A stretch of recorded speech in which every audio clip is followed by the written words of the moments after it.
should remove this.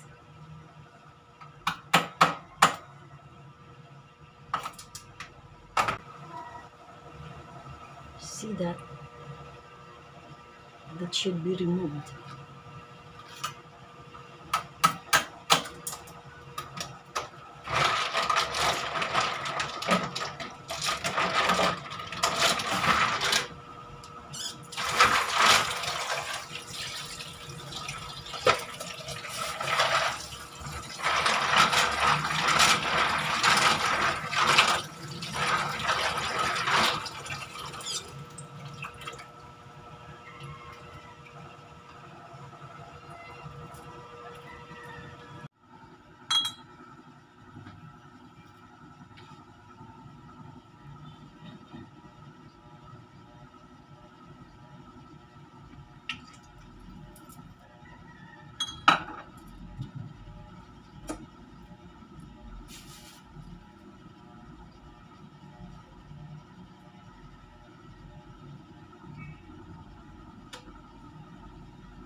Eating time! Let's eat the mussels!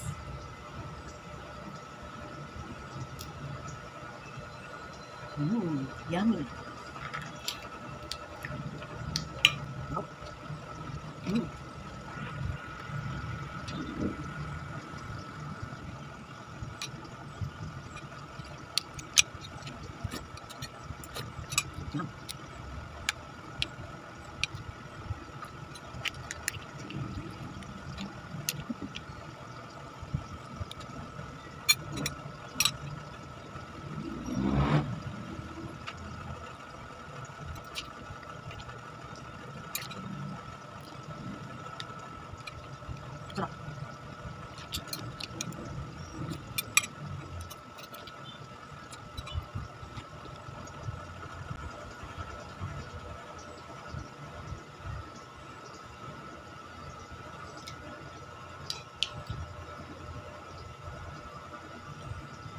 Alam mo yung pag kinakain mo, nakakagigil. Parang gusto mong kainin ng kainin ng kainin. Yung walang hintuan.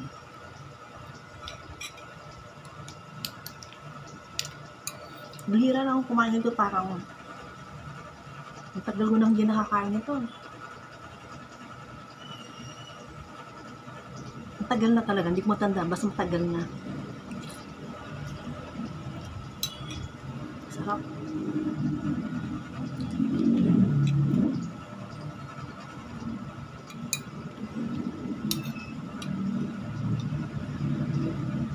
Gulay ko yung bok choy, Chinese pechay.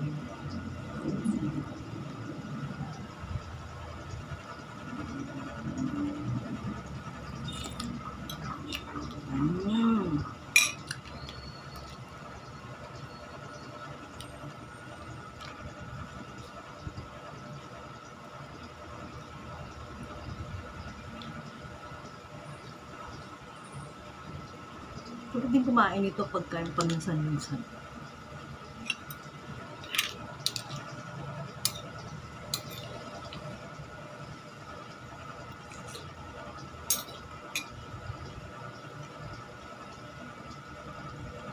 Grabe yung bilis ng kain ko.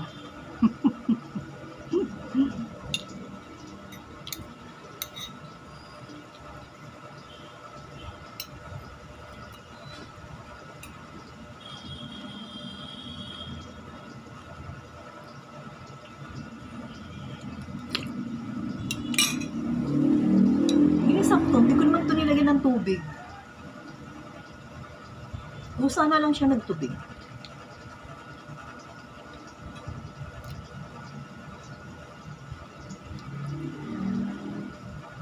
Sarap talaga.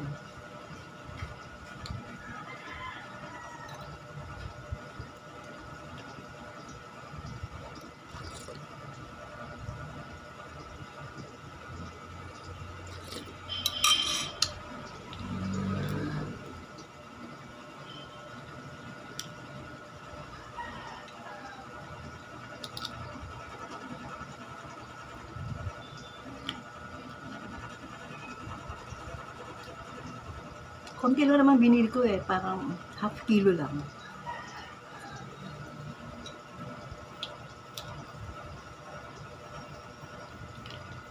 Kumain na ako nito kanina for lunch. Inubos ko na lang kasi hindi naman pwede yung itatambak natin matagal.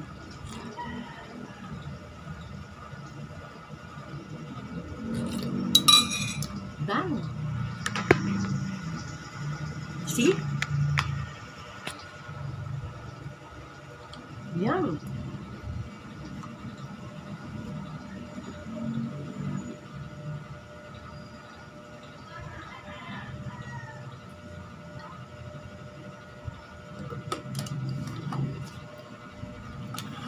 Tasty. Pagkatapos natin lumapang, kailangan natin maghugas ng plato dahil. Kasi kung hindi, ako, Diyos ko, kawawa tayo. Uuri ng kusina natin. Madilim ba? Wait.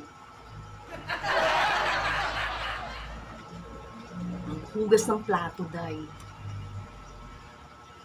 Ay, nako.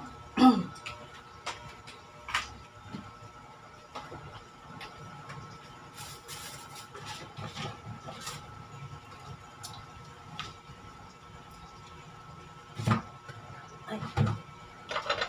May luya. May luya sa bakbak ko.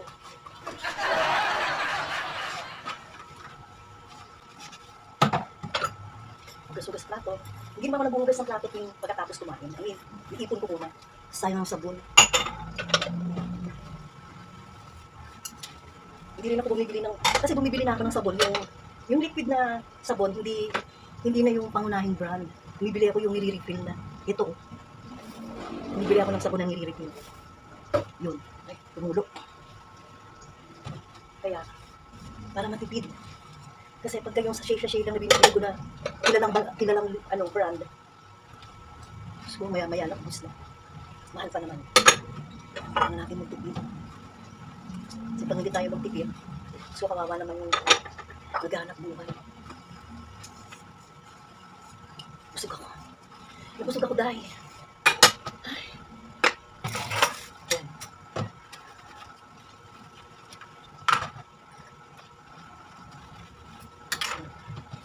Kain ng kain.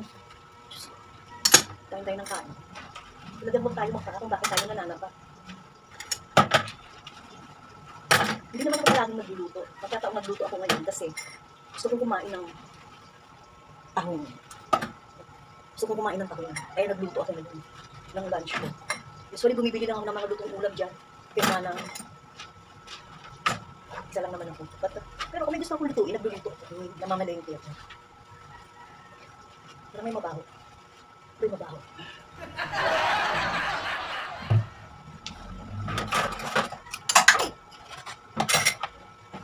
May mabaho dahil. Hindi naman siguro kayo yun. Mabaho dahil. Parang may amoy kulog.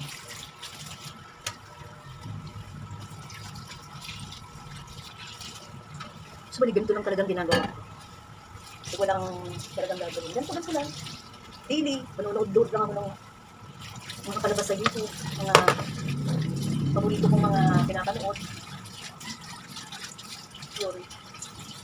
Mga pinadocument nila yung mga buhay nila. Yung mga pinapanood ko, kaya kung meron akong gustong malaman, yung mga tutorial, nakatulong eh. Kahit pati yung sa mga kunwari, na may nararamdaman ka, katawan mo, nakakaiba. Basta gusto mong malaman kung anong cause, kung anong dahilan at nagkaroon ka ng ganong klaseng sakit, anong pwedeng i-herbal. Hindi naman sa pag-aano, pero yung na kasing inom ng mga gamot-gamot. Hindi naman sa ano, na ako lang naman yun, hindi ko naman sinasabing para sa lahat. Desisyon ko yun sa buhay.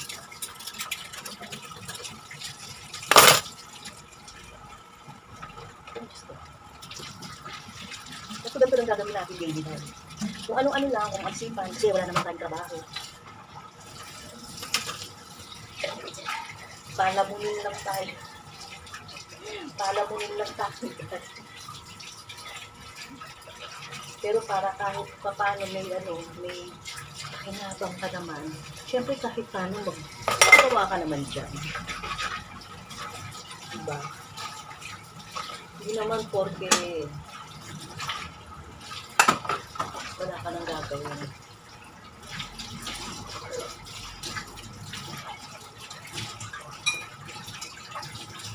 Isang beses lang din ako magugas ng mga plato. Kasi pagkatapos nitong pagkain ko na ito, hindi na ako kumakain. Tinago ko na yung buhay ko. Hindi na ako kumakain. Iinom-inom na lang ako dyan ng tubig o kaya mainit na tubig. Katulad kanina may na-discover ako. Hindi siya na-discover, actually narinig ko na yun before. Yung uminom daw ng cloves. Kasi maganda yun sa mga nagkakaedad na tumataas ang blood sugar, ang pabata. Hindi yan anti-aging dahil. Pwede yun sa atin. Pagpaganda ng kutis. Kaya susubukan ko mamaya. Bumili lang ako ng tea. Actually, nakikita ko yun, marami ng yung order sa mga online shop. Pero order din ako noon kasi dahil nasabi maganda raw yun.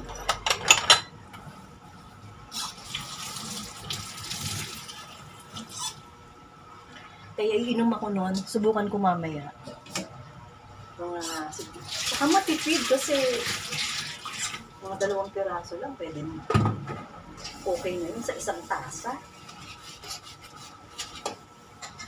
Sa isang tasa.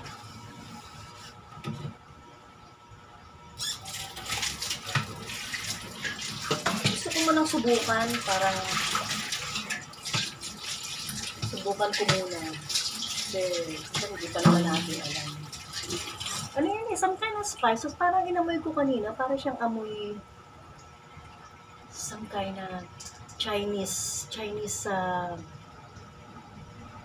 herbs, parang ganun. Hindi halo sa ano. hinahalo sa mga pagkalutuin ng ano, mas maganda rin yun sa bad trip. Maganda rin daw sa masakit ang inumin. Kaya subukan natin. Ano, wala namang mawawala kung susubukan. I don't think na meron siyang side effect nun pagka nasobrahan ka. Pero kung pa konti-konti ka lang, hindi naman. Sikat na yun dahil. Sikat na yun sa mga naririnig ko na maraming beses. Pero hindi ko lang sinusubukan. Tsaka maganda rin yun na nilalagay daw sa... Nakita ko rin yun yung ilalagay sa mga scent, yung pampabango ng bahay, pampabango ng kwarto. Yun. Tinutusok-tusok yun. Ano ba to? Mahirap yung maliit ang space kasi hindi ka makakilos ng matino. Pag malaki na yung bahay ko, yun. Pero ganito, kailangan muna natin magtiis. Kailangan natin magtiis. At magpasalamat tayo sa Diyos kasi yung iba walang masilungan.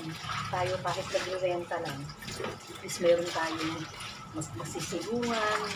Nakakabayad tayo ng upa. Yung gano'n. May pagkain tayo. Dati meron kaming naupahan. Tagal na yun, mga 2010 yata. May naupahan kami, guys. Ang CR nasa labas. Buti na lang yung mga time na nagtatrabaho pa ako. Just, hindi ko talaga kayang maki-CR na iniisip ko maraming iba-ibang gumagamit. Iba't ibang puwet ang gumagamit. Hindi talaga kaya ng ano. Kaya, yung naupahan namin yung dati, matagal na, 2010. Yung ilang pintuan yung mga nandun. Tapos minsan, alam mo, kung gusto mo lang dumumi, yung kaso, may tao.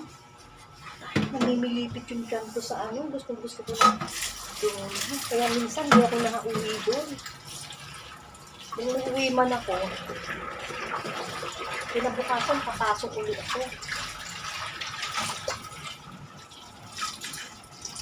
At bago ako umuwi sa bahay, kailangan na ilabas ko muna yung sama ng loob ko dun sa trabaho para hindi ako hindi na ako dudumi. Imagine that. Kaya magpasalamat ako ngayon, my God. Maliit man itong tinitira namin, pero meron naman kaming CR, meron kaming mga gripo, meron isa sa CR sa may gripo, meron din dito sa lababo, may gripo. Kahit na maliit lang, pagpasalamat sa Diyos. Yun. Salamat natin sa Diyos. Salamat ko rin kasi hindi naman ako pinababayaan ng Diyos kahit ganito. Kaya, I'm so thankful. I'm so thankful tayo. Ano yung ilaw ko? Parang masyadong yung ilaw ko. Ayan. Ito. Yun o. Kaya pa ako nagtatala. Ngayon ko pa nang napansin.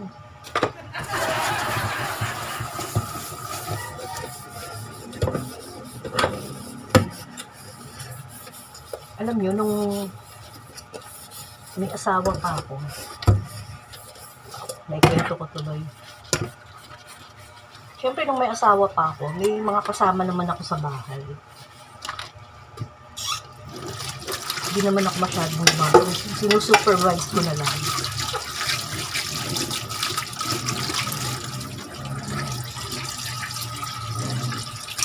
Diba?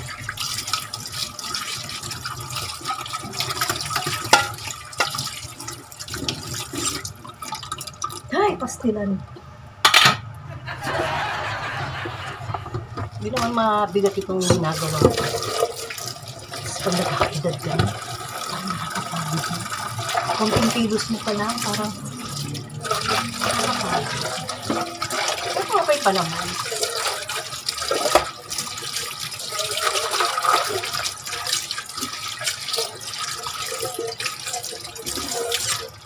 Yun.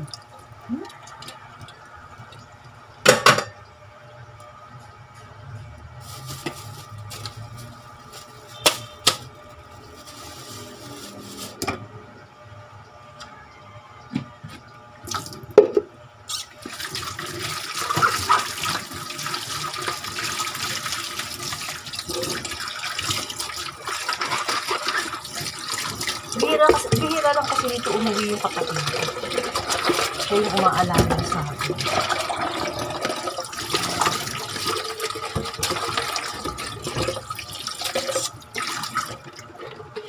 Bihira lang siya umuwi.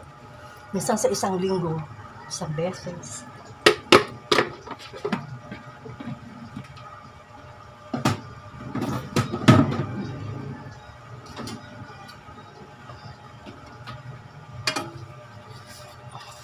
Maaga pa naman.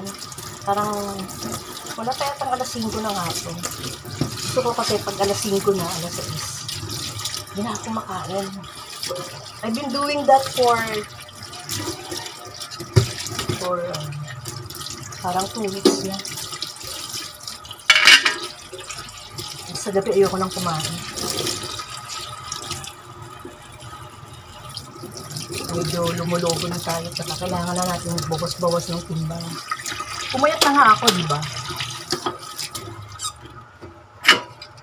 Tapos na ako dahil.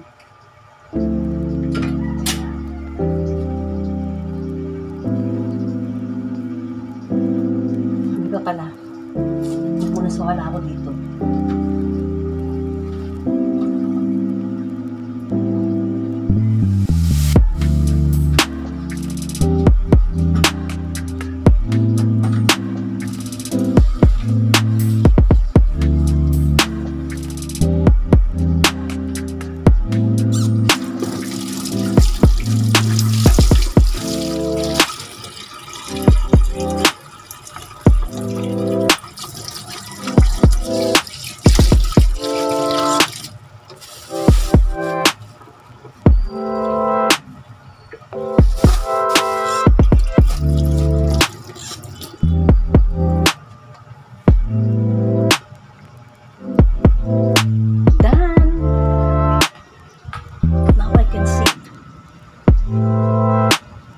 I can edit enough.